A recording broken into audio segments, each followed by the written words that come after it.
बिस्मिल्लाहिर्रहमानिर्रहीम। इय्याका नअबुदु व इय्याका नस्तईन। अस्सलाम वालेकुम रहमतुल्लाहि व बरकातुहू। नाज़रीन, उम्मीद करता हूँ आप सब खैरियत से होंगे और आप लोगों की ज़िंदगी अच्छी गुजर रही होगी। आज की सबसे बड़ी ब्रेकिंग न्यूज़ लेकर आपकी खिदमत में हाजिर हूँ। सुप्रीम कोर्ट ने खतरनाक हुक्म दे दिया। हुकूमत जो है उसकी कांपे जो है वो टांग चुकी है। हुकूमत जो है वो इस टाइम बहुत ज़्यादा मुश्किलात का शिकार हो चुकी है। मरियम नवाज के लिए एक खसूसन बुरी खबर है। वो बुरी खबर क्या है, वो आगे चलकर आपके साथ इस वीडियो में शेयर करता हूँ। शहबाज शरीफ हुकूमत जो है वो उनकी हुकूमत में इस टाइम क्या मसाइल चल रहे हैं और इसके अलावा शहबाज शरीफ हुकूमत के लिए क्या बुरी खबर है वो भी आगे चलकर डिस्कस करता हूँ। हुकूमत बहुत बुरे तरीके के साथ फंस चुकी है सुप्रीम कोर्ट के इस बड़े फैसले के बाद। आगे चल के ये जो तमाम तर मौज़ूआत हैं और ये जो खबरें हैं, इन खबरों की तफसीलात के ऊपर आगे चलकर आपके साथ वीडियो में शेयर करता हूँ। तमाम तर चीज़ें शेयर करने से पहले, आगे बढ़ने से पहले आप सबसे रिक्वेस्ट करूंगा कि इस वीडियो को लाइक कीजिएगा, चैनल सब्सक्राइब कीजिएगा, साथ लगे नोटिफिकेशन बेल दबाइएगा ताकि जो आने वाले वीडियोस हैं आप उनको मिस ना कर सकें। देखिए, इमरान खान साहब जो हैं उन्होंने एक बहुत बड़ी चाल चली थी और वो चाल ये थी कि इमरान खान साहब जब मुसलसल धरना दे रहे थे और मुसलसल एहतजाज कर रहे थे और इमरान साहब मुसलसल हुकूमत के खिलाफ, उन्होंने जब हुकूमत से उनको निकाला गया तो इमरान खान साहब जो थे वो बाकायदा तौर पर वो सड़कों के ऊपर आ गए थे। जब इमरान साहब सड़कों के ऊपर आ गए तो हुआ कुछ यूं कि इमरान साहब के बड़े मुतालबे के बाद कि हुकूमत रिजाइन करे, हुकूमत जो है वो घर जाए और दोबारा इंतखाबात हों, लेकिन हुकूमत ने, शहबाज शरीफ ने इसके ऊपर बिल्कुल भी कान नहीं धरे। शहबाज शरीफ ने स्टेप डाउन नहीं किया। तो इमरान खान साहब ने एक सियासी चाल चली थी और वो चाल ये थी कि उन्होंने केपीके, क्योंकि वो केपीके की जो असम्बलियाँ थी उसमें इमरान साहब के पास मेजॉरिटी थी और इसके अलावा जो पंजाब की असम्बली थी वहाँ पर भी इमरान साहब की मेजॉरिटी थी।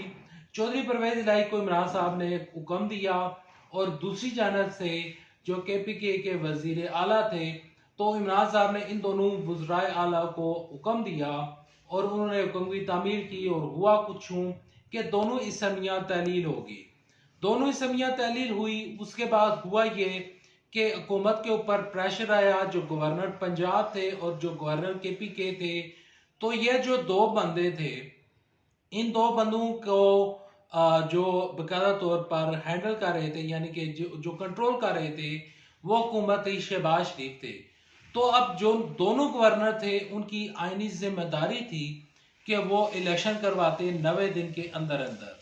और जो गवर्नर पंजाब थे, गवर्नर जो केपीके थे, उनकी ये जिम्मेदारी थी। और जो मौजूदा सेटअप बना था, बाकायदा तौर पर केयर टेकर सेटअप बना था, मोहसिन नकवी को वजीर आला पंजाब, निगरान वजीर आला पंजाब बनाया गया। तो इन दोनों की जिम्मेदारी थी कि हुकूमत, यानी कि ये इनकी जो हुकूमत है, इन दोनों की ये जिम्मेदारी थी कि 90 दिन के अंदर अंदर इलेक्शन करवाना। लेकिन वो अपनी आईनी जिम्मेदारी को पूरा नहीं कर रहे थे। इतनी लंबी चौड़ी तमीर बांधने का मकसद ये है कि जो अब सुप्रीम कोर्ट ने फैसला सुनाया है, सुप्रीम कोर्ट ने खतरनाक हुक्म दे दिया है कि 90 दिन के अंदर अंदर इंतखाबात करवाए जाएं, हर सूरत में करवाए जाएं। क्योंकि देखें, सुप्रीम कोर्ट उस चीज को फॉलो करती है चाहे जो मर्जी जज हो। अभी चीफ जस्टिस उमर अता बंदयाल हैं, उनके बाद हो सकता है कि काजी फायज ईसा को बिठा दिया जाए। अगर वो भी होते या साकिब निसार भी होते तो इन लोगों ने आइन को देखना था। हमारे आइन में एक्सक्यूज मी, हमारे आइन में ये लिखा हुआ है कि जब भी कोई भी असेंबली तहलील होती है, केपीके होती है, पंजाब होती है, या बड़ी असेंबली यानी कि कौमी असेंबली तहलील हो जाती है, तो 90 दिन के अंदर अंदर इंतखाबात करवाने होते हैं। अब 90 दिन का टाइम पीरियड था। हुकूमत जो निगरान सेटअप था वो अपनी आईनी जिम्मेदारी पूरी नहीं कर रहा था। अब जो सुप्रीम कोर्ट है उन्होंने फैसला दे दिया है कि 90 दिन के अंदर अंदर इंतखाबात करवाने हैं। अब ये सबसे पहले शहबाज शरीफ के लिए बहुत बुरी खबर है। पंजाब में इस टाइम जो एक्टिविटी चला रही है मरियम नवाज शरीफ साहबा, जब मरियम नवाज शरीफ साहबा ये एक्टिविटी चला रही हैं तो ये इमरान साहब के लिए अच्छी खबर है, क्योंकि मरियम नवाज शरीफ साहबा को हमने देखा कि उन्होंने जहां जहां से कंपेन की, जब ज़िमनी इंतखाबात हुए तो इमरान साहब आसानी जीत गए। अब मरियम नवाज शरीफ साहबा ने जब ये फैसला देखा तो उन्होंने जजिस के खिलाफ बोलना शुरू कर दिया। अब मरियम नवाज शरीफ साहबा को इसी महीने के 10 मार्च को, अगर मैं गलत नहीं हूं तो 10 मार्च को मरियम नवाज शरीफ साहबा को तो इन्हें अदालत का नोटिस मिल चुका है और मरियम नवाज शरीफ साहबा को अदालत में तलब कर लिया गया है। अब मरियम नवाज शरीफ साहबा ने अदालत में जाकर जवाब जमा करवाना पड़ेगा। अगर जवाब जमा नहीं करवाती तो उनके ऊपर तो इन्हें अदालत लग सकती है। अब मरियम नवाज शरीफ साहबा के ऊपर जो केस खत्म हुए थे, जो इवन फील्ड के केस खत्म हुए थे, इस्लामाबाद हाई कोर्ट ने जो फैसला सुनाया था, जो तमाम तर केसेस उनके ऊपर खत्म किए गए थे और उनको बरी कर दिया गया था।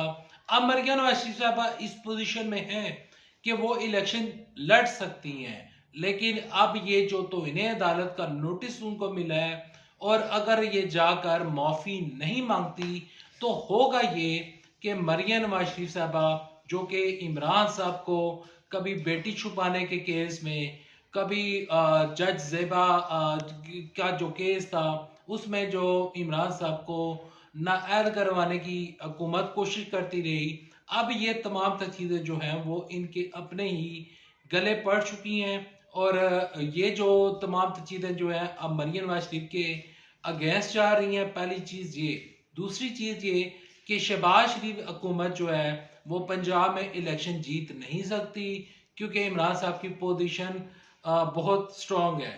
इस टाइम इमरान साहब के साथ पूरी कौम खड़ी है। पूरी कौम जो है वो इमरान साहब को इलेक्शन जितवाने के लिए उनके साथ खड़ी है। और दूसरी जानब जो है इनकी नाकस पॉलिसियों और इनकी गलत पॉलिसियों की वजह से शहबाज शरीफ हुकूमत मसाइल का उनको सामना करना पड़ रहा है। सुप्रीम कोर्ट ने खतरनाक हुक्म दे दिया है और अब ये इलेक्शन जीत नहीं सकते। अगर आपको ये वीडियो अच्छी लगी है तो इस वीडियो को लाइक कीजिएगा, चैनल सब्सक्राइब कीजिएगा, साथ लगे नोटिफिकेशन बेल दबाइएगा ताकि जो आने वाले वीडियोस हैं आप उनको मिस ना कर सकें। अभी तक इतना ही, नेक्स्ट वीडियो तक दे इजाजत। अल्लाह हाफिज। पाकिस्तान जिंदाबाद, अफवाज पाकिस्तान जिंदाबाद।